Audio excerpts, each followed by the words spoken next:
Alrighty, now that you've created parts and assemblies in SolidWorks, now we're going to go ahead and create drawings. So in SolidWorks, a drawing is like the penultimate, or if not the ultimate event you're going to be putting together for in regard to communication of what you're designing to the fabricator is ultimately going to be making it for you. So in engineering, a drawing is still the primary communication tool to transfer information from you, the designer, to a fabricator of your part or assembly, so that, very simply, it could be fabricated. So you need to put in the appropriate amount of information. So a takeaway from this is you need to take your drawing seriously. It contains 3 parts: the graphics area, the notes area, and the title block and border area. And all these elements come together to tell a story, like a novel or a picture book, so that somebody can look at it, read it, and comprehend what you're trying to say. And with that information, and with little further information, you should be able to create that part or assembly that you want to get fabricated. So of course it's not always that easy. There's a lot of communication back and forth during the process. But if it does not serve as a final document, it will serve as a big first step. So let's take a tour. You're probably familiar with this drawing. You've seen it before. It's a Saros wheel. And in the graphics area here, you can see a lot of different drawing views. These are all called drawing views. And typically, you start with the basic front, right, and top view. And then you have an isometric or a perspective view off over here on the right-hand side. It's not always that way. Sometimes drawings or sometimes parts are in a different orientation. You might need the left view or the bottom view as opposed to the top view or the right view. But it all depends on the situation. Then after that, if you can't really portray the information as it would exist in the normal views, you would do other views over here too, including section views over here, like our section view A and section view B over here. And then from those, we actually have detail views. So we have a detail view C and detail view D over here, and it gives even more detail. So the desire here is to show as many views as you need to, not so many that it overwhelms the information, but just enough so that the person looking at this can read it and comprehend it and actually get around again to making your part. So we have other elements in here too. We have a note section in here. With the note section, typically we'll talk about details of how something would be fabricated or polished, or some part of the fabrication process in here that may not be able to be demonstrated in images alone. That would be part of the sheet note section. And sometimes sheet notes can take pages. It would actually fill up pages of a drawing. And then we have our title block and a border in here that kind of gives you an address. With the borders in here, you have an address for like section A1 or B2, kind of like a map in a way. That would make up the border. And then the title block has also got a lot of relevant information too. So typically when you open up a drawing template file, you begin to fill in the information. Usually the first thing you do is you put in the part. And a lot of times with parametric modeling in SolidWorks, that part will have information embedded into it that'll help populate the title block. And we'll go ahead and show you how to put all that together. But basically the title block, the title, the most important thing, the boilerplate over here perhaps, is going to talk about the assembly, which is going to be the Saros wheel, or the part name is actually going to be the Saros wheel as part of the assembly, which is the Saros mechanism. And then what you're actually looking at in that drawing itself. So in various drawing views, you might have just a note section. This one would be like various views that would kind of describe that.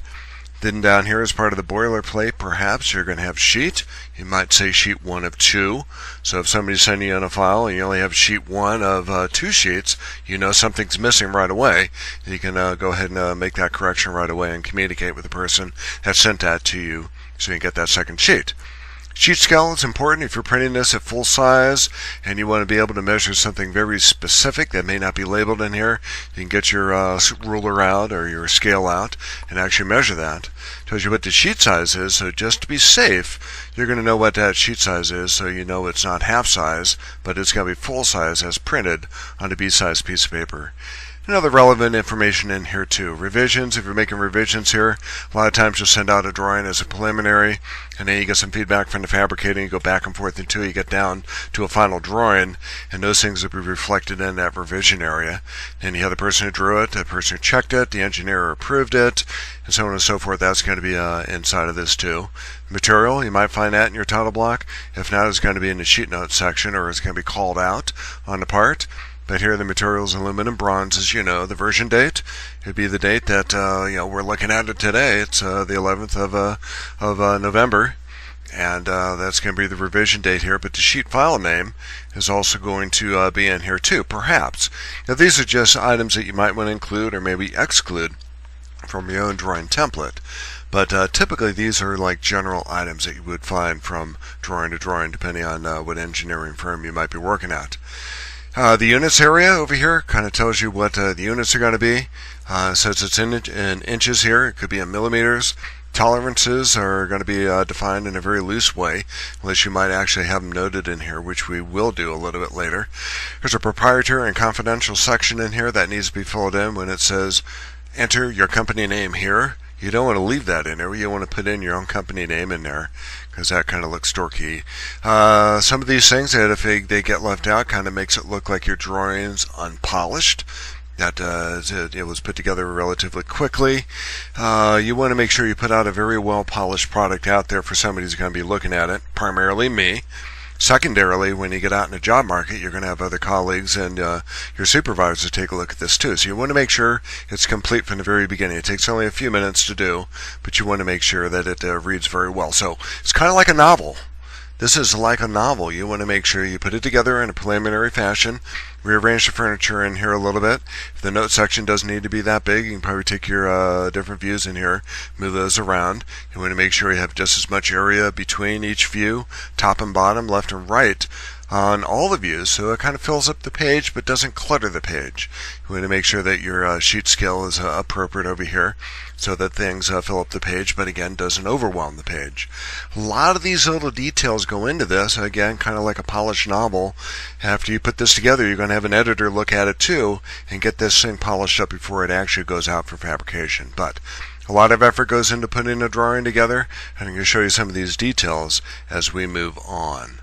So in the next video section, we're going to go ahead and open up a template file in SolidWorks, and we're going to get started.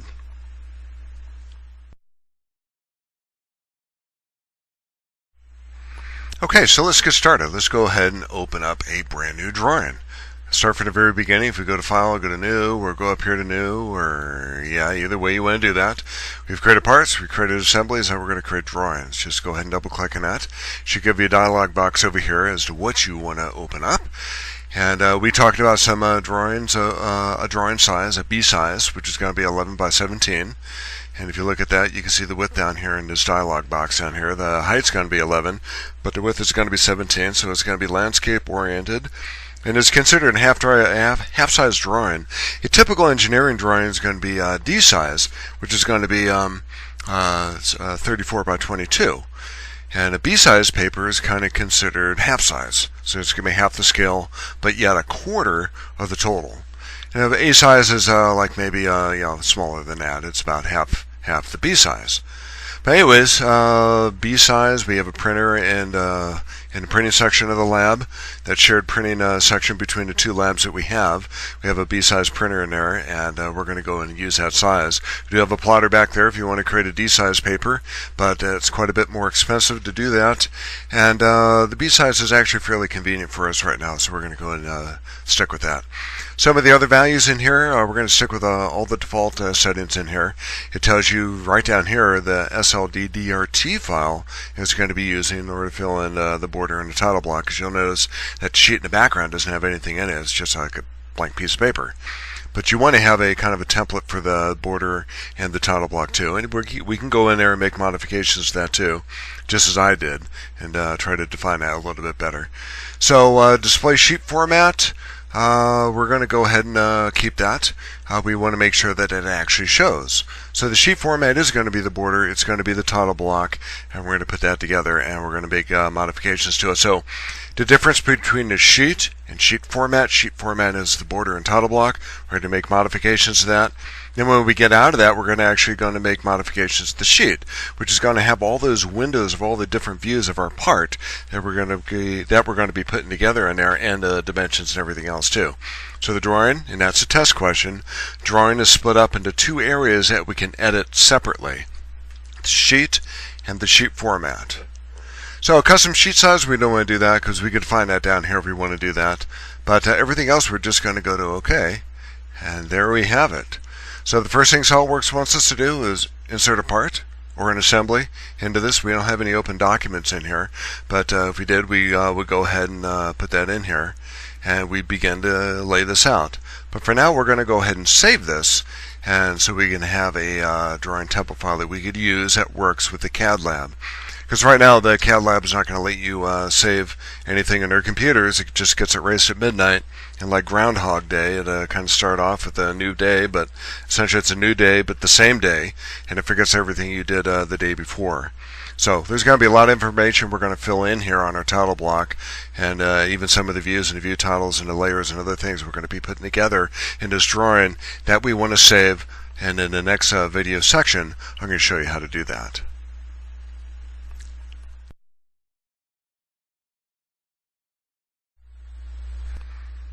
Okay, so now that we have a drawing file open, we want to go ahead and save this. So what we're going to do is we're going to save it just blank the way it is right now. And every time we want to open up a drawing, we want to make sure we open up this drawing file. There might be the tendency in here to try to save that as a template file, which means it's going to go into a specific folder on the C drive, of which you're not going to be able to access a second time just because of the way the CAD lab's set up. So what you want to do is go over here to the X. You want to go to File, Save As, and then go ahead and give this a name. Right now I just call it drawing 1. That's what it's going to do, is it's going to set that up with that default setting in here. But typically I would like to put the date in there and then put the perhaps a drawing template, or however you want to call that. TEMP would be good, and just make sure that you can find it when you need to open this up a second time. So you have a choice down here, save as type. You can save it as a drawing file, detached drawing, drawing template. If you go to drawing template, it's going to go to that folder in C drive and drop it in there, but you don't want to do that, and it's got some other formats in here too. But make sure you keep it as a drawing, SLD, DRW, and then all the other default settings will work. I already have a name in here for drawing number 1, but I'm going to go ahead and go to save, and then that's that. So now at this point, and in subsequent videos, we're going to add not only model items to our drawing template file, but we're going to go make some modifications to our title block too, in order to have those changes incorporate themselves into additional drawings that we might make.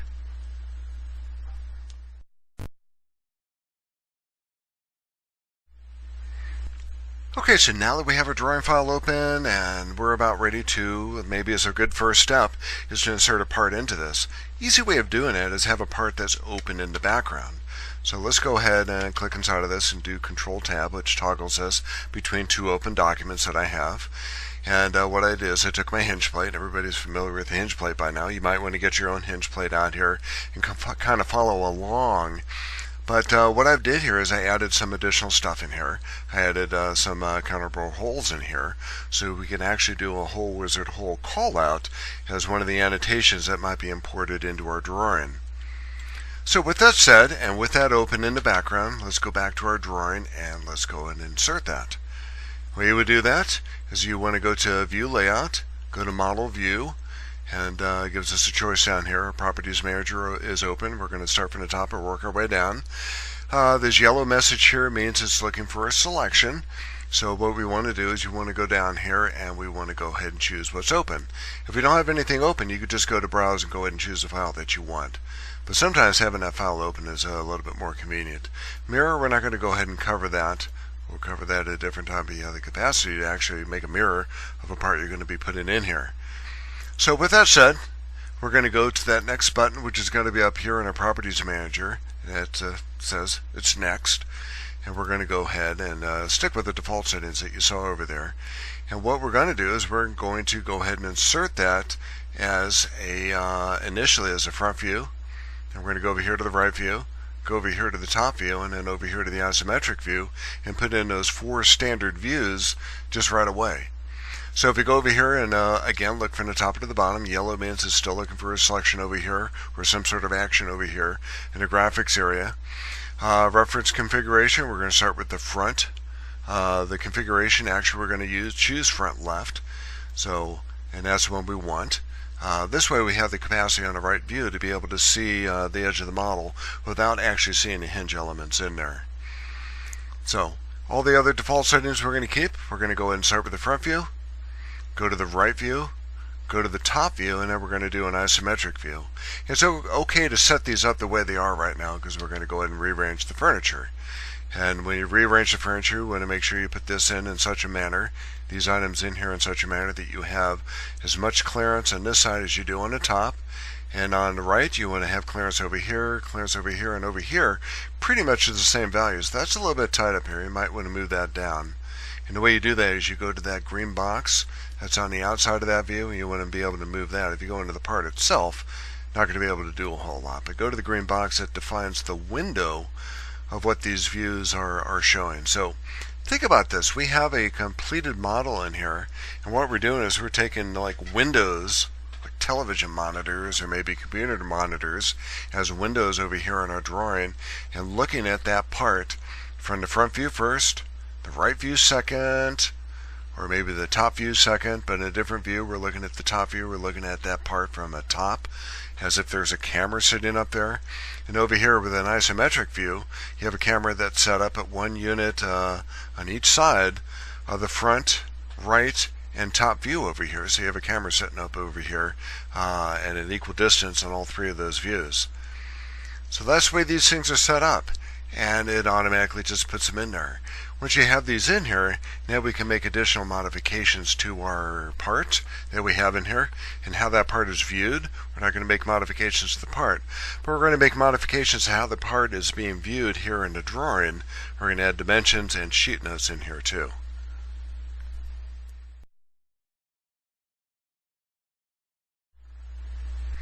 So now that we have the different windows in our drawing for the part that we have in the background, our model that we're trying to display here in the drawing, let's go and make some modifications to the display style of the different views that we have in here. So these are all drawing views. We have, again, our front view, right view, top view, and our isometric drawing views. We're going to label those here in just a bit.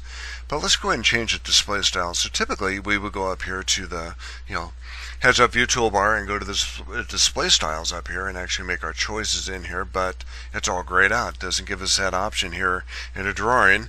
It's because we have to display, or we have the capability, instead of doing a global change here, is actually do a change for each one of these drawing views. So specifically, let's start with our isometric view. We're going to click on that isometric view, and you can see all over in our feature manager over here, for a feature manager design tree for the drawing, you can see the different views that we have in here. And the last view over here is going to be our isometric view. So if we click on that, it opens up our properties dialog, our properties manager. If we start from the top and work our way down, you can see that the configuration is going to be our front left configuration. We're going to go ahead and keep that, but we can choose one of the other configurations if we want to do that. Arrows for section views and whatnot, we're not going to worry about that right now. We haven't really created a whole lot there. Display state, we haven't made any modifications there either. That's going to be part of another video. But display style, yet another option down here right now, it's going to be hidden lines removed. What we want to do is you want to choose one of the more typical ones, like hidden or shaded with edges, or plain old shaded. And what that does in a drawing format like this is it kind of gives like a little photoreal image of what your part is actually supposed to look like. And then some of the engineering details are going to be contained in the front right and top view that we have, where the views are square on to the screen. So we could actually dimension that, because typically in a view like this you're not going to dimension it because you can't put a ruler or a scale on that and actually measure it. So this isometric view is pretty much reserved for something that might be photoreal. We're not going to do a whole lot with that. So that's going to be shaded. We're shaded with edges. Over here in the right view, just because we want to maybe see some of these hole bores at hole locations, those counter bores, we're going to do something different there. Right now it's still the parent style. And we could actually choose the parent style here by going to the green check, or by going to the check mark over here. But what we want to do is we want to do hidden lines visible. And if you do that, it unclicks that, or we're going to deliberately unclick that.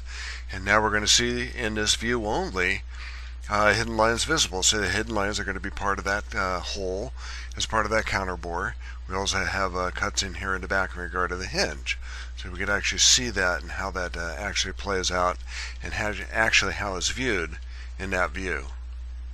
So the other values in here in our properties manager, we can change the scale on that if we want to do that. If we go back to our isometric view and go back to scale, we can use a different scale. Sheet scale and the parent scale. This would be the parent scale, and then the sheet scale would be might be something a little bit different.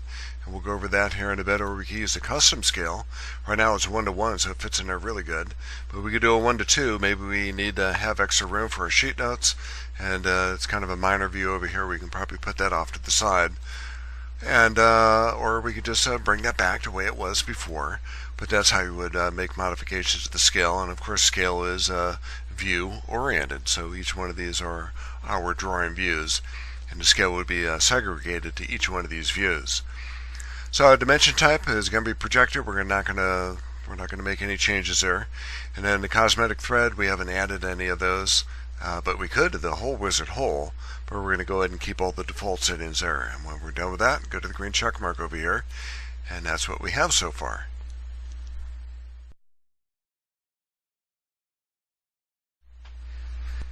Okay, so the next thing we're going to do is we're going to create some layers. We're going to create some layers for sheet notes, and we're going to create a layer for dimensions. And if you remember our previous drawings that we had open, we had some red layers and green layers, and we're going to color some of the new layers we're going to create in those colors. Sheet notes are going to be green, dimensions are going to be red. And what that does is it allows us to, when we actually print these drawings out, perhaps in black and white, which is more common than color drawings, is we want to make sure that these items are going to be kind of gray in the background. They're not going to be primary, because the primary thing in our drawing is always going to be the object that we're putting in here, which right now is going to be our part, our hinge plate part. And these dark lines over here represent the very edge of that part. So we want to make sure that these dark lines up here are going to be black and bold. They're going to be the boldest part of our drawing up here, and everything else is going to be kind of offset to the side and gray and in the background. It's going to complement the part, but it's not going to overwhelm it. Kind of makes the part, it makes the drawing a little bit easier to look at, to comprehend, and navigate through. So with that in mind, what we want to do is we want to create some layers. And there is a layer toolbar we can grab. And if we right click over here in the command manager and in an open area, we can actually scroll down here and actually try to find that layer toolbar. And once we do that, it's going to open it up, it's going to make it floating out here, but we can park that a little bit better by putting that up here on our command manager with that view tab open, or the view layout open. We could actually park it there. It should be over there too when, annotations or maybe some of the other tabs are open up here too. But it just kind of puts that up there off this side. So if you take a look at our layers that we have in here, we just have none and format. But let's go ahead and create two new layers. Let's go up here, and it's going to open it up. None is by default kind of like always there. It's like the 0 layer in AutoCAD. Can't do a whole lot with that. Format's always there. But let's go ahead and create two new ones. Let's go ahead and create one called Sheet Notes. And we're going to make that green. So just a standard green color, not dark green. Again, we want to keep that grayscale. Then the next one is going to be Dimensions. And we're going to make this red. And then we're going to go to OK. So now we have our dimensions, our sheet notes, and our format, which is probably just going to be a plain old black layer in the background. We might use that too. And now we're ready to add sheet notes and dimensions.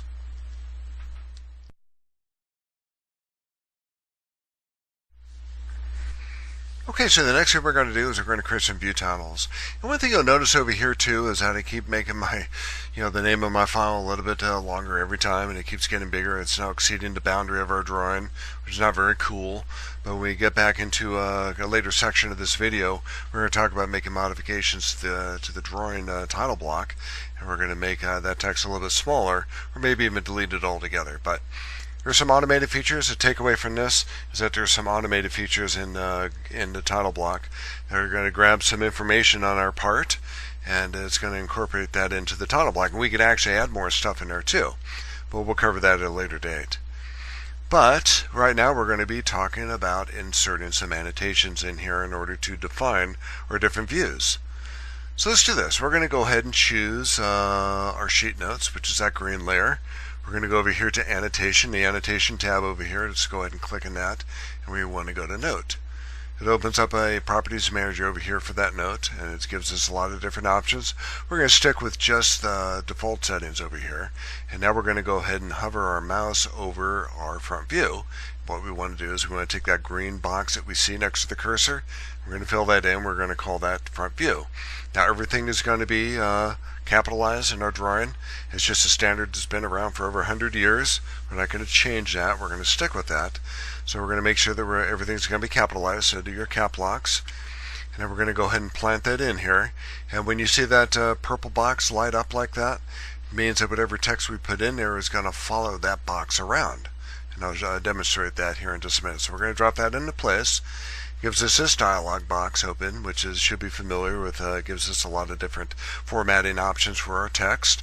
We're going to make sure it's underlined, and then we're going to go ahead and type that out. Let's make sure it's centered too, because we want to make sure that its text is centered in each one of these views. So we're going to call that front, and then view. And we zoom in there a little bit. Okay, didn't take to the underline, so we're going to go ahead and underline that now. And we will make sure it's underlined and centered. So once we do that, we can go ahead and click off to the side. We're going to go over here to the right view next, and then we're going to drop that in place, and we're going to call that right view. And now that maintained the underline. So we're going to drop out of that and go up here to our isometric view, type that in. Then over here, make sure that purple box is open. We're going to call that our top view. Once you do that, do escape a couple times, gets us out of that. And to demonstrate that because that magenta box is open, when we were typing in that text, now that text follows the view around. So when we take that view and move that around, the text goes with it. What you want to do is you want to be able to move that around, even though it's outside of the box, it's still going to follow that around. But you want to make sure that you have enough room in there that when you put in your dimensions, it's not going to crowd that out. So this is all part of dressing up your part, dressing up your drawing with the part in there. You want to make sure it looks good. So as you add these annotations in here and other elements into your drawing, you want to make sure you take a moment to actually look at what you're doing and make sure it looks attractive.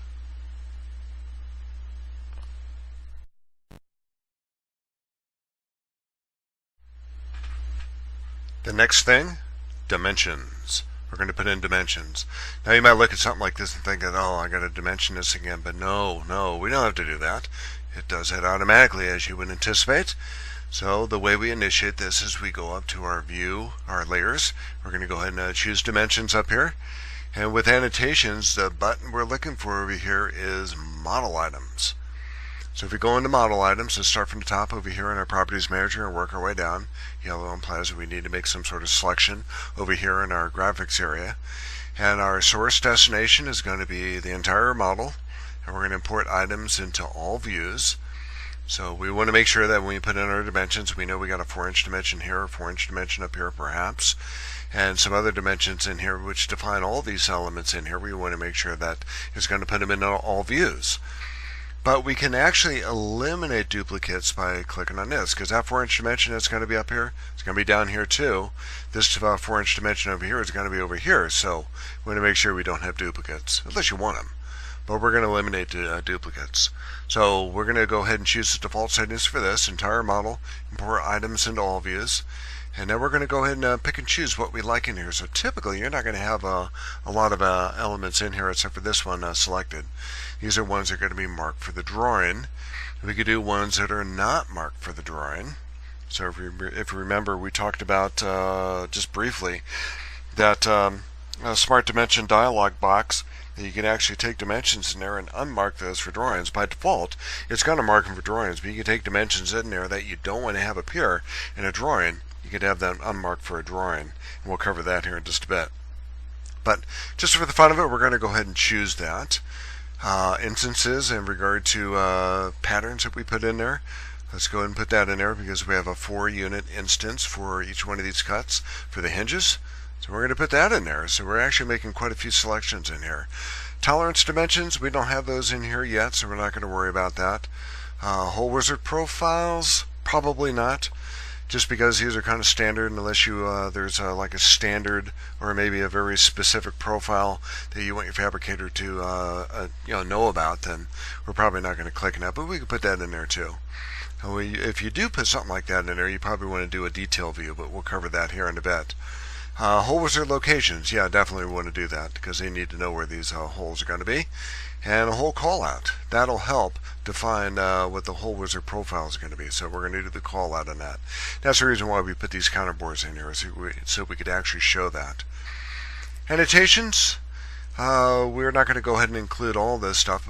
If we actually had notes in here in each one of these parts, we can put that in there. Surface finish, we haven't put in any GD&T stuff in here, so we're not going to include that, but we could, and we're going to do that here in about a week.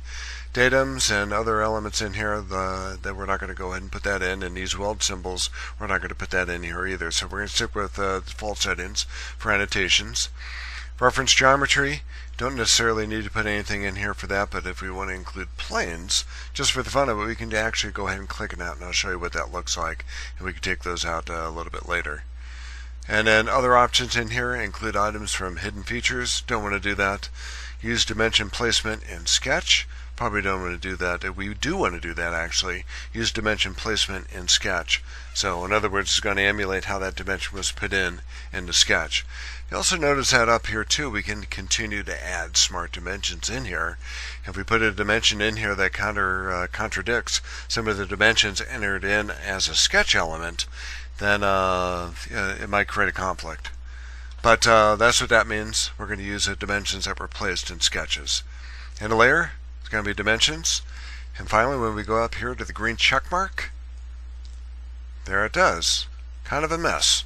But we're going to go ahead and clean this up, and it's all part of the cleanup of the drawing. You want to make sure that even though SolidWorks kind of just like dumps it in there in the same orientation it might have appeared when it was in a sketch, we can clean this up a little bit, and we're going to cover that here in just a bit.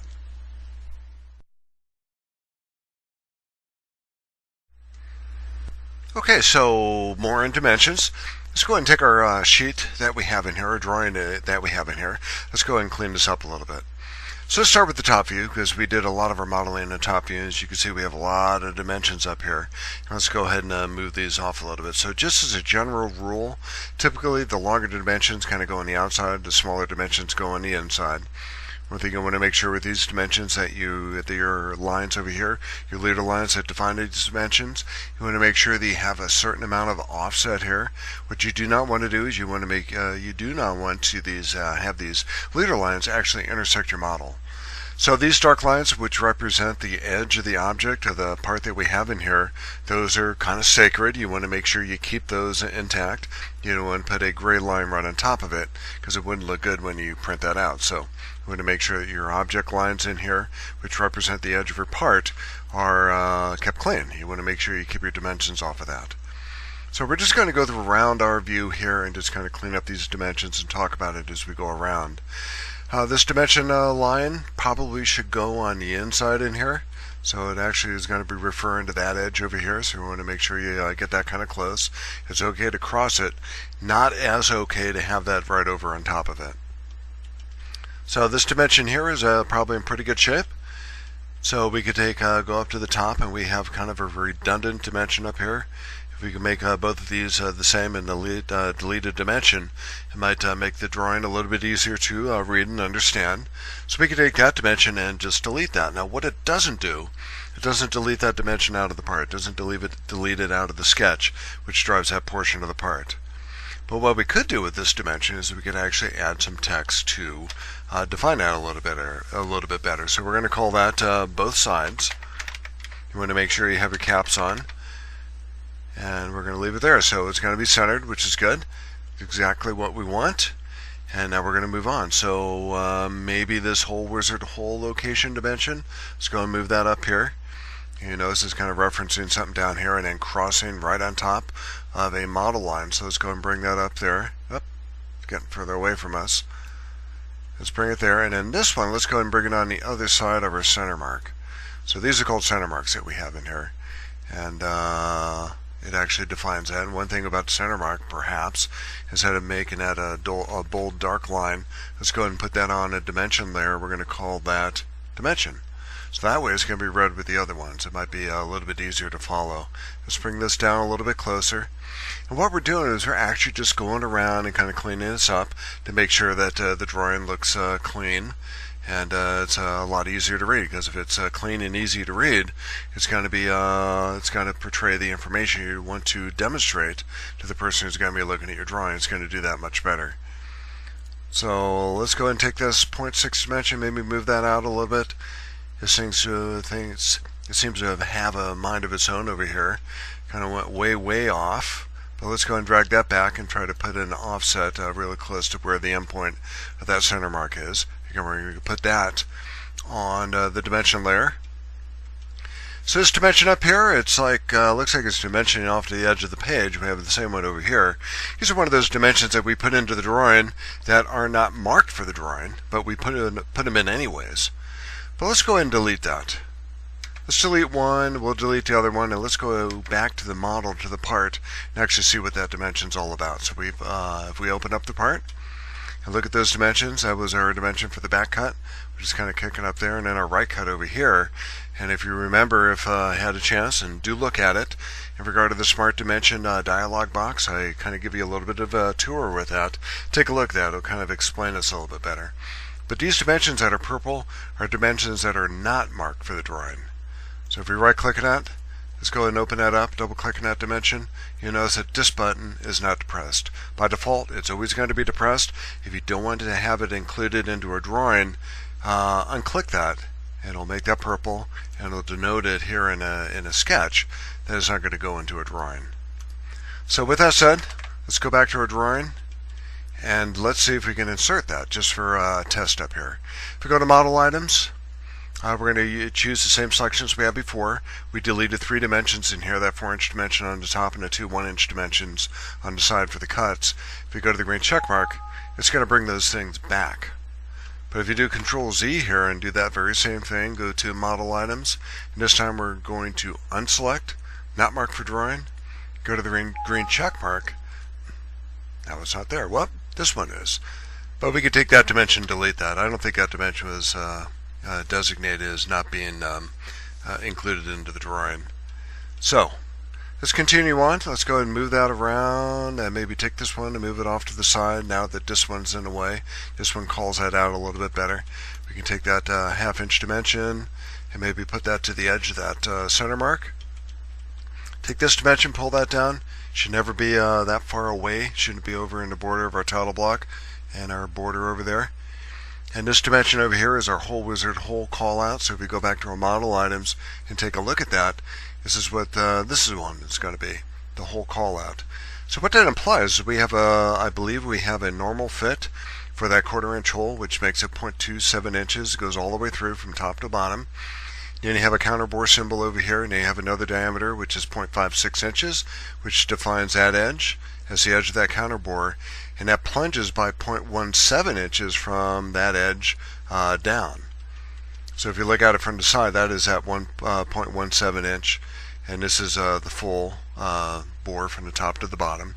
And if we were to dimension it, if we want to do that, we could do that too, from left to right, and it would come up to the same numbers. But that's what that whole call out's about. So moving along, let's go ahead and move this one on the outside because we moved the other ones on the outside. Let's go ahead and take that leader line and maybe move that over, and just that line over here. See if we can move that over here. And this one, probably move that to the edge. Doesn't need to go that far in. And let's move this back over here towards the part. Now to get that cleaned up. While we're here, let's go ahead and take these 2 center marks. Let's put those on the dimension layer, make those red. And now we've gone fully around this thing, and I think it looks pretty good. So let's take our front view, maybe move that down a little bit. Let's take this dimension over here, doing the same thing. We're doing model cleanup. Let's take the precision and increase that by 1 unit after the decimal. So it actually denotes a 3/8 of an inch dimension instead of 0.33. I think it's a little bit clearer if we do that. These dimensions are probably okay. This dimension, let's go ahead and move that off to the side. Here we have an instance dimension. And I believe that's going to be part of the linear pattern that we had. And we could add additional text to that if we want to do that. So if you click on that, and we can maybe call that instance count for hinge cut. Now it looks like it's kind of bunched up there on the left hand side. We could take that text over here and make that centered, and maybe move that out of the way, maybe move that down. But you know, without a leader line in here, it may not be real clear what that's referring to. We'd actually take that whole thing as a code and put that into a note, and we'll cover that here in a bit. So over here on this side, we have that 1 inch offset. That's probably a pretty good one. Let's go ahead and take that leader line and move that over here a little bit. And in this instance, is probably the same as the other one, except if you remember when we put this configuration together, we made 5 cuts out here with the anticipation of having a 5-inch model, which we don't have. So if we were to take this dimension over here, and one thing you note about these dimensions, you could actually change these. These actually still drive the model. So if we were to double click on that dimension and maybe make that 5 inches, you'll notice that these different views in here that are being driven by that dimensional change in here are kind of hatched out, which implies that you need to rebuild it. So if we rebuild that, now we have a different model, and that 5 instance cut in here now becomes apparent. So here's 1, 2, 3, 4, and 5. But if we make that 4, that 5 instance cut is still relevant. So we have this thing over here. We probably don't need this 5 over here. It's not really very descriptive. Let's go ahead and get rid of that. And let's go back to this dimension and make that 4. We're going to have to rebuild everything, and all the views of the model now get rebuilt too, and they show us the new view of the part. So that's dimension cleanup. Let's go ahead and fit that to the screen. Save your model, and in the next section we'll talk a little bit about what we just covered in this video.